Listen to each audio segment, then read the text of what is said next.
9살 아이들과 우당탕탕 책 읽기가 좋아요. 제가 제 아들과 친구들을 모아서 진행하고 있는 가정 독서 동아리 활동을 소개해드리고 있는데요. 오늘 소개해드릴 책은 산타 할아버지는 알고 계신데 라고 하는 책입니다. 이 책을 통해서 진행했던 독후 활동을 좀 소개해드리고 활동지를 공유해 보려고 합니다. 저는 지금 아이들과 이 책까지 해서 총 20권째 활동을 진행하고 있는데요. 좀 꾸준히 계속 올려야지 하면서 좀 많이 밀리고 있어요. 그래서 천천히 올리는 중에 이 책의 경우는 시즌과 관련이 되잖아요. 그래서 크리스마스가 다가오는 상황이라서 이건 어제 진행했던 활동인데 한번 먼저 올려보도록 하겠습니다. 산타 할아버지는 알고 계신데 라는 이 책은요. 저희 아이들이 좋아하는 책이기도 하고요. 지금 크리스마스가 다가오기도 하고 그리고 이 책을 원작으로 하고 있는 산타와 빈 양말이라고 하는 어린이 뮤지컬이 지금 공연되고 있는 상황이기도 하기 때문에 독서 동아리 활동을 진행하기에 괜찮은 책이다 라는 생각이 들어서 진행을 하게 됐습니다. 그래서 방금도 말씀드렸듯이 이 책을 선정한 이유는 크리스마스가 얼마 남지 않았잖아요. 그래서 그런 크리스마스하고도 관련이 되고 문화 활동과 연계가 가능한 그런 도서와 뮤지컬과 관련된 그런 활동도 진행할 수 있을 것 같아서 선정을 하기도 했고요. 책 자체가 갖고 있는 내용이 참 따뜻하기도 해서 선정을 했습니다. 책 내용을 좀 간략하게 말씀을 드리자면요. 쌍둥이 자매인 샘과 찰리가 나와요. 이 둘은 쌍둥이이기 때문에 생김새가 굉장히 똑같아요. 그냥 구별이 되는 건 좀 얌전한 샘은 양갈래로 머리를 닦고 다니고 찰리의 경우는 굉장한 말썽쟁이 말괄량인데요. 얘는 머리를 푸르고 다녀요. 그리고 이제 말썽쟁이다 보니까 얼굴에 포크 모양의 흉터도 있습니다. 하지만 그것이 그냥 자고 있을 때 머리 다 푸르고 자고 상처가 있는 부분을 조금 가리고 잔다. 라고 하면은 구별이 거의 되지 않을 정도로 외모는 닮아 있습니다. 그런데 크리스마스가 다가와요. 산타 할아버지는요, 항상 말썽쟁이인 찰리에게도 선물을 주셨지만 올해에는 안 주기로 결심하십니다. 왜냐하면 찰리에게 자꾸 선물을 주면 찰리가 계속 말썽을 부리고 장난을 많이 피울 것 같은 거예요. 그래서 이번엔 엄격해지기로 결심을 하시고 찰리에게는 선물을 주지 않도록 생각을 했습니다. 하지만 생김새가 너무 비슷하잖아요. 그렇기 때문에 착각을 하시고 찰리에게 선물을 주고 오히려 착한 샘에게는 선물을 안 줘버리는 사건이 발생하게 되는 거죠. 근데 그날 찰리는요. 새벽에 먼저 깨어나요. 근데 깨어났는데 샘에게는 선물이 없고 자기에게만 선물이 있는 것을 발견하게 되는 거죠. 그랬을 때 찰리가 어떻게 할까요? 찰리는요. 자신이 받은 선물의 절반을 중간중간 마음에 드는 것도 있었지만 그런 것까지 다 샘에게 나눠주게 됩니다. 그리고 그때 이것을 산타 할아버지가 알게 되죠. 착한 아이, 나쁜 아이 측정기가 썰매에 달려있는데 갑자기 삐삐삐삐삐삐 하면서 찰리가 착한 아이로 변화되게 됐다는 신호가 감지된 거죠. 그래서 산타 할아버지가 오셔서 샘과 찰리 모두에게 선물을 더 꽉꽉, 양말에 꽉꽉 채워주는 그런 이야기예요. 그리고 말썽쟁이로 늘 혼나기만 하던 찰리에게는 착한 아이 배지도 특별히 선물로 하나 더 주고 가십니다. 찰리 스스로 자신이 말썽쟁이인 것은 알지만요. 착한 아이라는 배지를 보면서 그래도 나 착한 아이일지도 몰라 라고 행복해하면서 그 배지를 소중히 여기는 장면으로 마무리가 돼요. 그러니까 조금 장난꾸러기이고 말썽쟁이인 아이들에게도 아이다운 착한 그런 면이 있다는 것을 또 알게 해주기도 하고요. 형제 자매끼리 서로를 배려하는 따뜻한 마음. 샘의 경우도 찰리가 평소에 말썽쟁이여서 선물을 못 받을까 봐 굉장히 걱정을 하고 크리스마스 날 아침에 일어났을 때도 샘은 자기의 양말도 받지만 찰리의 양말도 보면서 선물이 들어있다는 사실에 굉장히 안심을 하거든요. 그러니까 이런 따뜻한 내용, 형제자매 간의 애정도 느끼고 서로의 좋은 점도 찾아서 이렇게 착한 아이 배지를 주신 것처럼 우리 또 친구들에게 좋은 배지를 만들어주는 그런 활동도 연계해서 진행해 볼 생각에 이 책을 선정하게 됐습니다. 그러면 활동 전체에 대해서 안내를 좀 해드릴게요. 저는 아이들과 책을 읽을 때 그냥 제가 읽어줘요. 아직은 숙제로 내게 되면 그것도 부담이고 하기 때문에 일부러 그림책을 선택해서 시간 내에 제가 읽어주고 충분히 활동이 진행이 될 수 있게 유도하고 있습니다. 그래서 첫 번째 독후 활동을 안내해 드리자면요. 독후 활동 첫 번째는 언제나 내용 전체의 흐름을 파악하는 활동을 진행해요. 왜냐하면 일단은 책을 정확하게 읽어야 그 이후의 감상도 제대로 이루어질 수 있다고 생각하거든요. 제대로만 읽었다면 해결할 수 있는 수준으로 내용을 구성합니다. 크리스마스 전날 저녁 식사 후 그리고 그 전날 밤에서 크리스마스 새벽 산타 할아버지가 선물을 주시는 장면, 새벽에 찰리가 일어났더니 자신의 양말에만 선물이 있고 샘에겐 없다는 것을 파악하면서 선물을 다시 자기 것에 나눠주는 장면, 그리고 산타 할아버지가 그 모든 것을 아시게 되면서 샘과 찰리에게 고르게 선물을 꽉꽉 채워주고 칭찬 배지를 주고 가시는 장면.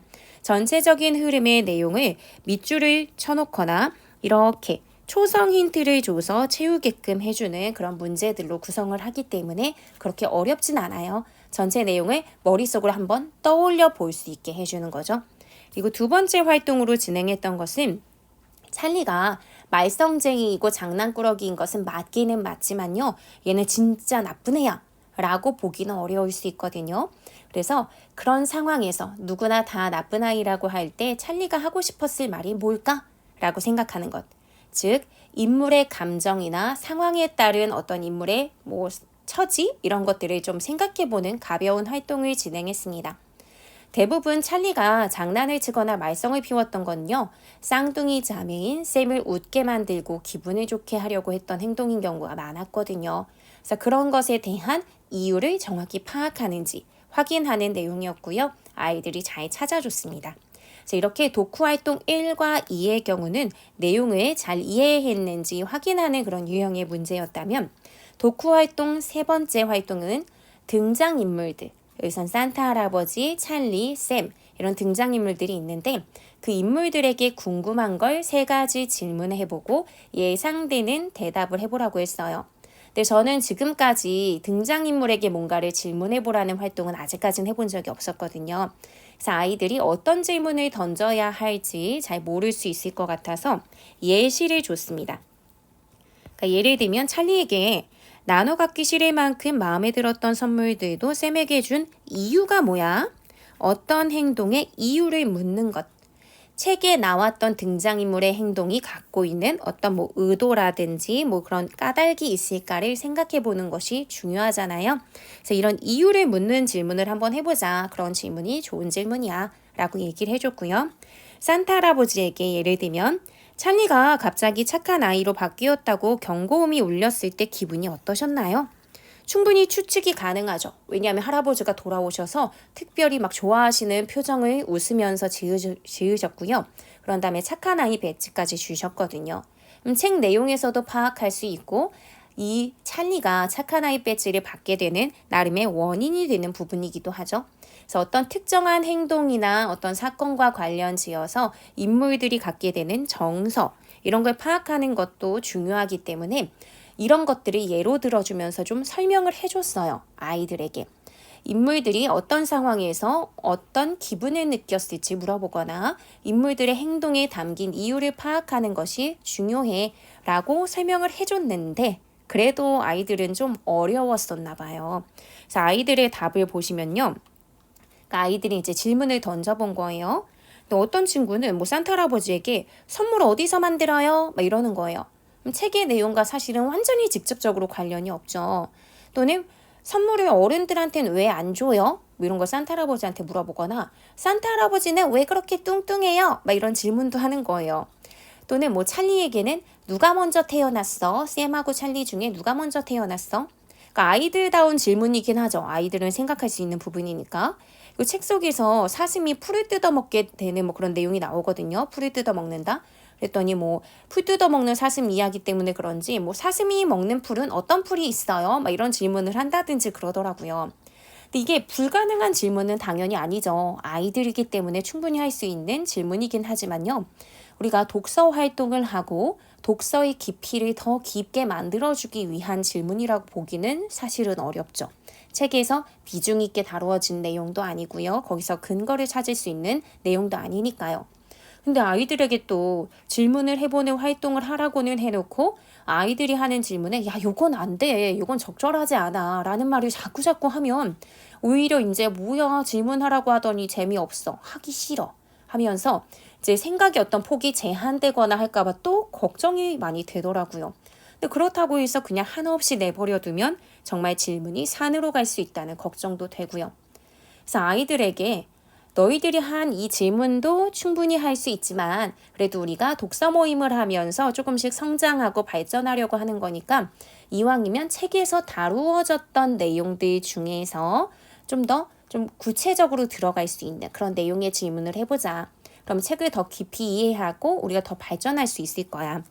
선생님이 예도 들어줬으니까 어떤 행동에 구체적으로 언급하면서 그것의 이유가 뭔지, 기분이 뭔지 해주면 또 좋을 것 같아. 그런 것도 한번 생각해서 하나씩은 더 해볼까?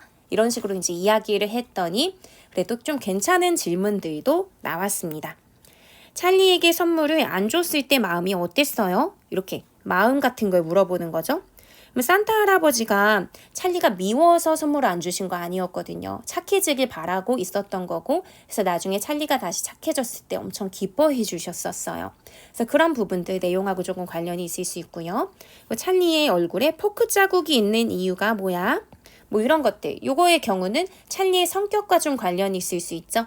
찰리가 말썽쟁이고 그러다 보니까 이렇게 상처가 날 수 있었어. 뭐 이런 식의 이제 답이 나올 수 있고요. 이거 지금 못한데 찰리에게 착한 아이 배지를 계속 지니고 다닌 이유가 뭐야? 이렇게 묻는 거죠. 행동의 이유를 지금 물어보고 있죠. 요 행동도 마지막에 나왔던 찰리의 행동이거든요. 그럼 이런 게 이제 나오면은 찰리는 평소에 말썽쟁이라는 꼬리표를 붙이고 다녔었는데 산타 할아버지에게 착한 아이라고 인정받았을 때 뿌듯함, 행복감을 느꼈다. 이런 식의 대답이 나올 수 있죠. 그러니까 등장인물의 감정을 자연스럽게 떠올리면서 찰리가 이 배지를 받게 된 게 이 책에서는 핵심 사건이거든요. 찰리가 자신이 갖고 있는 선물, 굉장히 아깝지만 샘에게 많이 나눠줬어요. 그러니까 착한 아이로서의 행동을 했고 그래서 산타 할아버지의 어떤 선택이 바뀌게 되죠. 그러니까 이게 핵심 사건인데 그것까지 연결될 수 있는 질문이었어요. 그래서 그런 것에 대한 답도 친구들과 자연스럽게 대화를 통해서 나누면서 조금 더 책 내용에 대한 생각을 할 수 있게끔 유도했습니다. 이 질문 만들기 활동은 아직은 조금 서툴기도 하고 어려워하기도 해서 가볍게 진행하다가 점점점 계속 반복을 하면서 수준을 약간 높여갈 수 있으면 좋을 것 같아요. 그래서 점점점 내용에 대한 이해를 심화시키는 단계로 나아갈 수 있길 바라고 있습니다. 하지만 뭐 첫 술에 배부르겠어요? 아직은 조금 단순한 질문도 할 수 있고요. 조금 핀트가 어긋난 질문을 할 수도 있지만요. 너무 조급해지지 않으려고 그렇게 노력 중입니다. 이렇게 세 번째 활동까지 했고요. 마지막 활동은 친구들에게 칭찬 배지를 만들어줘서 건네주는 그런 활동을 진행했어요. 산타 할아버지가 찰리에게 준 칭찬 배지에 찰리가 정말 행복해했잖아요. 그래서 그런 것처럼 이 책을 함께 읽은 우리 친구들도 크리스마스를 맞아 서로를 행복하게 해주면 더 좋겠다는 생각에 진행해보게 됐습니다. 그래서 아이들이 참고를 할 수 있게 예시를 들어줬어요. 그냥 쓰게 하면은 너무 좀 이렇게 방향성이 다를 것 같아서. 그래서 예로 들어준 작품은 예전에 아이들과 함께 독서 활동을 했던 삐아기 엄마의 니양이를 예로 들어서 삐아기를 잘 돌보고 엄마처럼 사랑해주니까 선생님은 최강 사랑꾼이라고 하는 배지에 제목을 붙였어. 그래서 등장인물, 너희들은 친구 이름을 써야겠지? 친구 이름을 쓰고 칭찬의 어떤 제목을 써준 다음에 칭찬의 이유도 같이 적어줘 라고 하면서 예시를 들어줬어요. 그러니까 뭐 어머니들도 만약에 이거를 해보실 거라면 학교에서 하든 아니면 집에서 하시든 한번 이거를 해보실 거라면은요. 요건 뭐 저는 삐아기 엄마를 예로 들었지만 아이들과 함께 진행했던 것들을 바탕으로 하셔도 좋을 것 같습니다. 이렇게 해서 종이에는 약간 좀 은은한 펄감이 있는 집에 이런 종이가 몇 장 있더라고요. 살짝 빳빳하면서. 그래서 여기에다가 배지 모양으로 미리 인쇄를 해서 다 잘라놨습니다. 그래서 저는 지금 독서 모임을 4명의 아이들과 진행하고 있는데요. 아이들에게 3장씩 나눠줬어요. 본인을 제외하고 친구들에게 다 하나씩 써주라고. 근데 4장씩 나눠줄 걸 그랬나 봐요. 이미 인쇄를 3장씩만 했기 때문에 중간에 바꿀 수가 없었는데 저희 독서 모임 아이들은 자존감이 강한 건지 자기 자신에게도 칭찬 배지를 만들어주고 싶다고 막 그러더라고요. 근데 그러면 진짜 좋았겠다 하는 생각도 또 아이들을 통해서 배우게 되더라고요. 그래서 선생님이 이거를 미리 만들어 오지 못했는데 그냥 일단은 너희들 거 빼고 한번 해보자라고 했어요. 그냥 그 순간에 자기 것도 만들게 하면은 친구한테는 다 쓰지 못하고 몇 명의 친구에게만 쓰게 되잖아요. 그럼 더 좀 못 받는 친구는 속상할까봐 그냥 본인의 것을 빼고 하라고 했는데 사실 다음에 하게 되면 자기 것도 만들어주면 좋겠다라는 생각도 들더라고요. 그래서 아이들은 굉장히 열심히 썼어요. 조금 진한 펜들을 나눠주고 한번 써보자라고 했더니 열심히 고민하고 쓰더라고요. 그래서 집중해서 열심히 쓰고 다 작성한 뒤에는 해당 친구에게 소리내어 읽어준 뒤 선물로 전해주는 방식으로 했습니다. 지금 4명의 친구가 있잖아요. 그럼 어떻게 했냐면요. 여기 지금 A라는 친구가 있으면 다른 B, C, D 친구들이 A에 대해서 썼을 거 아니에요. B가 읽어주고 선물로 주고 C가 읽어준 다음에 선물로 주고 D가 읽어주고 선물로 주는 거예요. 그러니까 A라는 친구는 한 번에 3명의 친구에게서 선물을 받는 그런 느낌이죠. 근데 이거를 미리 아이들에게 얘기한 것도 아닌데요. 아이들이 막 자기들이 알아서 막 상을 주듯이 막 쭉 내용을 읽은 다음에 누구누구에게 수여함, 뭐 증정함 막 이러면서 막 신이 나가지고 자기네들이 일어나서 막 건네주고 또 받은 아이들은 막 고마워하면서 그 내용을 다시 자기가 막 소리내어 읽어보기도 하더라고요. 그러니까 저는 그냥 조금 단순한 활동이라고 생각했는데 그래도 아이들은 자신감을 조금이라도 얻는데 도움이 되고 좀 즐겁게 활동을 했던 것 같아요. 그래서 다 한 번씩 해보시면 참 좋을 것 같다라는 생각이 듭니다. 그래서 아이들 거는요. 받은 것들을 다 지금 각각의 글씨체가 다 다르죠? 다른 친구들이 줬던 건데 그것을 한 곳에 모아서 이렇게 붙여줬습니다. 그래서 어떤 친구는 만들기를 잘하는 친구여서 전부 다 뭐 만들기 배지, 최강 만들기맨, 최강 만들기맨 이렇게 해줬어요. 이 친구의 경우는 이유가 빠져 있는데 이유를 쓸 공간이 없어서 뒷면에다가 써서 준 친구예요. 그러니까 이유를 안 쓴 건 아니고 써서 다 줬습니다. 또 어떤 친구는 재밌는 친구가 한 친구 있는데 최강 개그맨, 최고 활발상, 재미 배지 이런 것들을 받았어요. 굉장히 기분이 좋아지는 그런 느낌이었는지 앞으로도 더 재밌게 활동을 하겠다고 막 진짜 뭐 당선 소감을 밝히듯이 그렇게 이야기를 하더라고요. 그래서 즐겁게 다 활동을 마무리했죠. 그러니까 늘 이렇게 활동을 할 때 저는 가능하면 1시간이 넘지 않게 활동을 하고 싶은데 하다 보면 또 1시간이 훌쩍 넘을 경우들이 자꾸 생겨요. 근데 오늘의 활동들은 아이들이 지루해하지 않고 잘 했던 것 같습니다. 이 책은요. 나중에 뮤지컬 관람과 연계해서 독후 활동을 이어나가도 좋을 것 같아요. 아까도 초반에 말씀을 드렸는데 이 산타와 빈 양말이라고 하는 내용과 관련이 돼요. 그래서 저는 산타와 빈 양말이라는 이 뮤지컬의 존재를 올해 처음 알았는데 찾아보니까 이 뮤지컬은 몇 년 전부터 계속 상연이 되고 있던 거더라고요. 크리스마스 시즌에. 그래서 저는 이번에 가보려고 예매를 했어요. 근데 어린이 뮤지컬 치고는 제 기준으로는 조금 비싼 느낌이었는데 이게 매달 마지막 주 수요일에는 무슨 뭐 문화데이? 뭐 정확히 이름이 기억이 안 나는데 이런 거라서 할인이 그래도 좀 많이 되는 편이라 평일 2시에 남편 없이 그냥 씩씩하게 아이들 데리고 전 먼 길 잘 안 가거든요. 근데 아이들 데리고 한번 가보려고 예매를 했습니다. 그래서 아이들이 좀 재밌게 보길 바라고 있고 그래서 나중에 책의 내용과 뭐 같은 부분, 다른 부분 같이 얘기하면서 편하게 좀 자연스러운 그런 독후 활동도 이루어지지 않을까 살짝의 그런 바람도 품고 예매를 했어요. 요 영상에서 소개해드린 양식은요. 제가 블로그에도 공유를 해둘게요. 그래서 아이들과 활동지로 만약에 진행을 해보고 싶으신 분들은 설명 더보기란에 제가 링크를 남겨둘 테니까 거기에 들어가셔서 내려받으시고 아이들과 활동을 하시면 좋을 것 같습니다. 네, 오늘 영상 여기서 마무리하고요. 다음에도 또 괜찮은 작품 가지고 와서 제가 독후 활동 어떻게 했는지 소개해 드리도록 하겠습니다. 네, 안녕히 계세요.